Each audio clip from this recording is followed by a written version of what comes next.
주님은 나의 최고봉 10월 27일 묵상을 시작하겠습니다. 오늘의 제목은 선교사의 열정과 도전입니다. 오늘의 말씀을 읽겠습니다. 마태복음 28장 19절에서 20절입니다. 그러므로 너희는 가서 모든 민족을 제자로 삼아 아버지와 아들과 성령의 이름으로 세례를 베풀고 내가 너희에게 분부한 모든 것을 가르쳐 지키게 하라. 볼지어다 내가 세상 끝날까지 너희와 항상 함께 있으리라 하시니라. 아멘.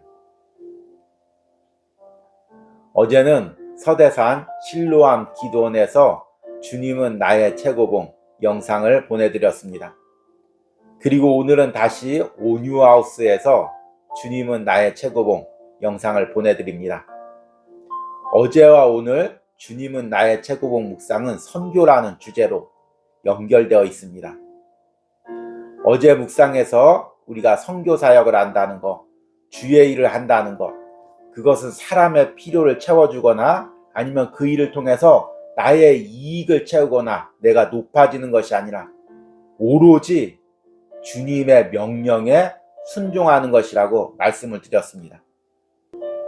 이렇게 주님의 명령에 순종한다는 것, 그리고 세상 사람들의 이익이나 필요에 따라서 일하는 것이 아니라 오로지 주님의 명령만 따라 산다는 것, 이것을 주님은 나의 최고봉에서는 예수님의 제자가 된다는 의미로 표현하고 있습니다.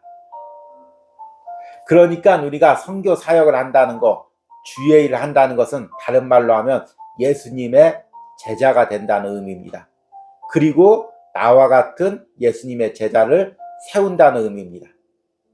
오늘 본문에서 예수님께서 승천하시기 전에 제자들에게 이렇게 말씀하십니다. 그러므로 너희는 가서 모든 민족을 제자로 삼아 아버지와 아들과 성령의 이름으로 세례를 베풀고. 제자를 삼는다는 것은 무슨 의미일까요? 현대에는 많은 선교단체마다 제자훈련 프로그램이 있고 또 교단마다 제자훈련 프로그램이 있습니다.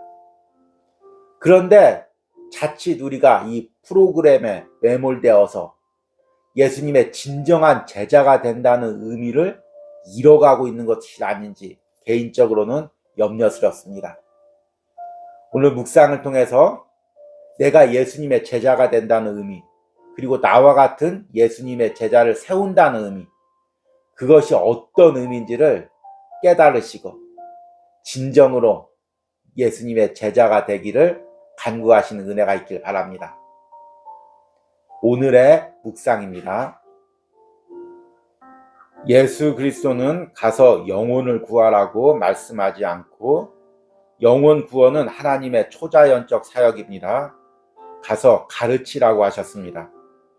곧 모든 족속으로 제자를 삼으라는 말씀입니다. 이때 당신 자신이 먼저 제자가 되지 않으면 당신은 다른 사람들을 제자로 만들 수 없습니다. 예수님의 제자들이 첫 번째 선교 사역을 마치고 돌아왔을 때 그들은 악령들이 그들에게 승복하는 것을 보고 기쁨으로 가득 찼습니다. 이때 예수님께서 사역이 성공했다고 기뻐하지 말라. 가장 큰 기쁨은 너희들이 나와 바른 관계를 맺는 것이어야 한다고 말씀하셨습니다. 선교에서 가장 중요한 요소는 하나님의 부르심에 충성하는 것입니다. 주님의 단 한 가지 목적은 모든 사람들을 예수님의 제자로 만드는 것입니다. 유감스럽게도 영혼을 향한 열정을 가진 자들 중에는 하나님으로부터 온 열정이 아니라 자신과 같은 관점을 갖도록 사람들을 회심자로 만들겠다는 욕망에서 온 열정도 있습니다. 선교사에게 가장 큰 도전은 사람이 구원받기 어렵다거나 신앙을 버리는 자들을 다시 돌아오게 하기가 어렵다거나 무관심과 냉담이 너무 깊다든지 하는 것이 아니라 자신이 예수 그리스도와의 인격적 관계를 끊임없이 유지하느냐 하는 것입니다. 내가 능히 이 일을 할 줄 믿느냐? 라고 주님은 계속 물으십니다. 그리고 이 질문은 우리가 직면하는 모든 개인적 상황에 다 적용됩니다. 한 가지 위대한 도전은 나는 나의 부활하신 주님을 아는가 하는 것입니다. 주님의 내재하시는 성령의 능력을 아십니까? 예수 그리스도께서 말씀하신 것을 믿기 때문에 이 세상의 기준으로는 너무 어리석어 보이지만 하나님의 눈에는 충분히 지혜롭습니까? 아니면 선교사를 향한 유일한 부르심, 곧 예수 그리스도만을 무한하게 신뢰할 수밖에 없는 그 위대한 초자연적 자리를 포기하려고 합니까? 만일 내가 다른 수단을 취한다면 나는 주님에 의해 마련된 모든 수단들을 다 저버리는 것입니다. 하늘과 땅의 모든 권세를 내게 주셨으니 그러므로 너희는 가라. 아멘. 우리 중에는 어떤 일을 하면 그 일에 몰두해서 푹 빠지는 사람들이 있습니다. 열정이 많은 사람이죠. 제가 청년 때 대학교에서 MT를 가거나 청년부 수련회 가면 친목 도모를 위해서 게임 같은 것을 합니다. 그러면 처음에는 나 이런 게임 별로 안 좋아해 하고 이야기하던 사람이 막상 그 게임 안에 들어가면 게임에 너무 빠져서 그 게임에 온 열정을 다해 임하는 사람이 있습니다. 그런데 꼭 열정이 너무 과하다 보면 게임 규칙이나 게임 결과를 가지고 친구랑 싸우다가 그 게임의 목적을 잃어버리는 경우가 많이 있습니다. 친목 도모를 하기 위해서 하나의 공동체를 만들기 위해서 게임을 시작했는데 게임에 너무 빠져서 게임의 승리만을 위해서 열중하다 보니까 그로 인해서 오히려 친구나 싸우고 공동체와 관계가 깨지는 경우가 있습니다. 우리가 주의 일을 할 때도 이와 같은 경우가 있습니다. 어제 묵상에서 주의 일이란 결국에 주님의 명령에 따라서 순종하면서 행하는 것입니다. 주의 일을 하면서 좋은 결과가 나오거나 많은 성과를 내는 것은 우리들의 몫이 아닙니다. 우리는 주님이 하라는 대로 주님의 명령대로 순종할 뿐입니다. 그런데 막상 주의 일을 하다 보면 이게 말처럼 쉽지가 않습니다. 특별히 열정이 많은 사람들은 주의 일을 하다 보면 그것이 전부가 돼가지고 어떻게든지 좋은 결과를 내기 위해서 거기에 푹 빠집니다. 주의 일에 푹 빠지는 것, 주의 일에 내 열정을 모두 다 쏟는 것, 이것을 여러분 어떻게 생각하십니까? 저 역시 주님은 나의 최고봉을 묵상하기 전에는 이렇게 주의 일에 푹 빠지는 것이 하나님의 뜻이라고 생각했습니다. 그러나 내가 푹 빠져야 될 것은 내가 하는 주의 일이 아니라 주님과의 관계입니다. 내가 하는 주의 일에 푹 빠져서 주님과의 관계가 소홀해진다면 앞에 이야기한 것처럼 친목 도모를 위해서 게임을 하다가 그 게임에 푹 빠져서 친구와 싸우고 또 그 게임이 전부인 양 거기에 매달리는 것과 똑같은 경우가 되는 것입니다. 그러기에 우리가 선교 사역을 하든 어떤 주의 일을 하든 제일 먼저 우리의 중심에 두어야 될 것은 주님과의 관계입니다. 이것이 끊어지면 내가 아무리 열심히 주의 일을 하고 아무리 눈에 보이는 많은 결과를 얻는다고 해도 그것은 다 헛것입니다. 오늘 본문처럼 우리가 제자를 삼는 것도 마찬가지입니다. 내가 다른 사람을 제자 삼는 거, 제자로 세우는 거, 거기에 푹 빠지는 것이 아니라 내가 먼저 예수님과의 바른 관계에서 예수님의 제자가 되어 있어야 합니다. 그러면 영혼을 세우는 일, 공동체를 세우는 일, 그것은 내가 하는 것이 아니라 나와의 바른 관계 가운데 있는 주님이 나를 통해서 일하시는 것입니다. 오늘 묵상에서 저자가 이 부분을 이렇게 이야기합니다. 예수 그리스도는 가서 영혼을 구하라고 말씀하지 않고 영혼 구원은 하나님의 초자연적 사역입니다. 가서 가르치라고 하셨습니다. 곧 모든 족속으로 제자를 삼으라는 말씀입니다. 이때 당신 자신이 먼저 제자가 되지 않으면 당신은 다른 사람들을 제자로 만들 수 없습니다. 선교 사역에서 가장 중요한 요소는 하나님의 부르심에 충성하는 것입니다. 주님의 단 한 가지 목적은 모든 사람을 예수님의 제자로 만드는 것입니다. 유감스럽게도 영혼을 향한 열정을 가진 자들 중에는 하나님으로부터 온 열정이 아니라 자신과 같은 관점을 갖도록 사람들을 회심자로 만들겠다는 욕망에서 온 열정도 있습니다. 우리가 주의 일에 푹 빠지는 것이 위험한 이유는 주의 일에 푹 빠지게 되다 보면은 주님께서 명령하신 본질을 잊어버리기 때문입니다. 주님께서는 많은 영혼을 구원하고 또 좋은 결과를 얻으라고 명령하신 적이 없습니다. 그것은 하나님의 주권에 있는 것입니다.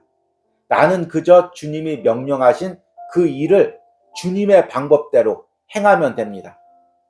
그런데 주의 일에 푹 빠지다 보면 내 방법, 내 계획대로 내 눈에 보이는 좋은 결과를 얻기 위해서 열심을 내게 되는 것입니다. 그러면 주님과의 관계가 멀어지게 되는 거죠. 우리의 모든 능력은 어디서 나옵니까? 결국에 주님과의 관계에서부터 나옵니다.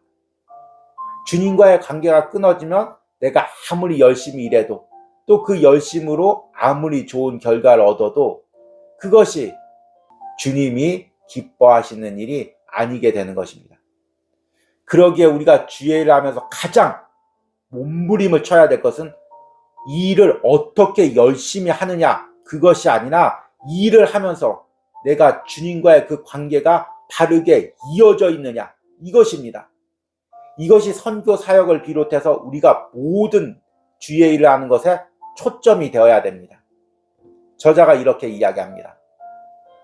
선교사에게 가장 큰 도전은 사람이 구원받기 어렵다거나 신앙을 버리는 자들을 다시 돌아오게 하기가 어렵다거나 무관심과 냉담이 너무 깊다든지 하는 것이 아니라 자신이 예수 그리스도와의 인격적 관계를 끊임없이 유지하느냐 하는 것입니다. 참 이것이 말은 쉽지만 너무 어렵습니다. 저 역시 여러 번 주님과의 관계가 멀어졌던 적이 있습니다. 그런데 돌이켜보면 그 시기가 어떤 시기였냐면 내가 외적으로 가장 열심히 바쁘게 주의 일을 하고 있던 시기였습니다. 그리고 사람에게도 인정받던 그런 시기였습니다. 우리가 열심히 주의 일을 하고 사람에게 인정받고 또 눈에 보이는 결과를 내려고 하면 자연스럽게 주님과의 관계가 멀어지게 됩니다. 그러면 주님이 명령하신 일을 하는 것이 아니라 오늘 묵상의 글처럼 나와 같은 관점을 가진 나를 따르는 나와 연결된 사람을 세우기 위해서 나도 모르게 어느새 몸부림치고 있는 내 자신을 발견하게 됩니다. 그러면 점점 우리가 하는 주의 일들의 영적인 힘들이 고갈됩니다. 여러분 지금 어떤 주의 일을 하고 있습니까? 어떤 열심으로 주의 일을 하고 있습니까? 그런데 내가 그 일에 너무 푹 빠져서 나도 모르게 주님과의 관계가 멀어지고 있는 부분은 무엇이 있습니까? 이것은 타인이 알 수가 있는 부분이 아닙니다. 타인이 봤을 땐 야, 저 사람 참 신앙 좋고 열심히 주의 일한다 이렇게 볼 수가 있습니다. 그러나 그 순간 내 안에서는 영적인 깨달음으로 내가 뭔가 주님과의 관계가 멀어지고 있구나. 내가 예전처럼 열심히 일을 하는데 그 주님이 주셨던 영적인 능력은 나타나지 않고 계속 인간적인 열심으로 일할 뿐이구나. 그것을 느낄 수가 있습니다. 그럴 때 우리가 영적인 민감함으로 깨닫고 지금 하나 더 주의 일을 많이 하는 것이 아니라 조금 더 열심히 주의 일을 하는 것이 중요한 것이 아니라 먼저 주님과의 관계를 점검하는 은혜가 있어야 됩니다. 오늘 주님은 나의 최고봉을 묵상하는 모든 심령들이 열심히 주의 일을 하기 전에 먼저 주님과의 관계를 점검하시는 은혜가 있기를 소망합니다. 오늘의 적용 질문입니다. 내가 지금 주의 일을 하면서 일 자체에 빠져 있는 경우는 무엇이 있습니까? 그로 인해 주의 일을 하면서 오히려 주님과의 관계가 멀어지고 있는 부분은 무엇입니까? 우리 기도하겠습니다. 그러므로 너희는 가서 모든 민족을 제자로 삼아 아버지와 아들과 성령의 이름으로 세례를 베풀라. 주님께서 나를 통해 하나님 영혼들을 제자 삼으라고 말씀하셨습니다. 나의 제자를 삼는 것이 아니라 나를 따르는 제자를 삼는 것이 아니라 오로지 예수님과 연결된 제자를 삼으라고 말씀하셨습니다. 그리고 그렇게 하기 위해서는 내가 먼저 예수님과 바른 인격적 관계 속에 있어야 됨을 오늘 묵상에서 이야기합니다. 주님, 내가 주의 일을 하면서 영혼을 섬기면서 영혼을 돌보면서 내가 먼저 주님과의 바른 관계 속에 있습니까? 아니면 일 자체에 매여서 일 자체에 빠져서 내가 주님과의 어떤 관계에 있는지 돌아보지도 못하고 오히려 주님과의 관계가 점점 멀어지고 있습니까? 주님, 오늘 묵상을 통해서 다시금 주님과의 관계가 최우선이 되게 하시고, 때로는 내가 주의 일을 하면서 놓치는 부분들이 있을지라도 주님과의 관계에서만은 절대로 놓치는 부분이 없도록 그것을 가장 중요시 여길 수 있는 마음을 허락하여 주시옵소서. 이런 은혜가 오늘 주님은 나의 최고봉을 묵상하는 모든 심령 가운데 있게 하여 주시옵소서. 예수님의 이름으로 기도했습니다. 아멘.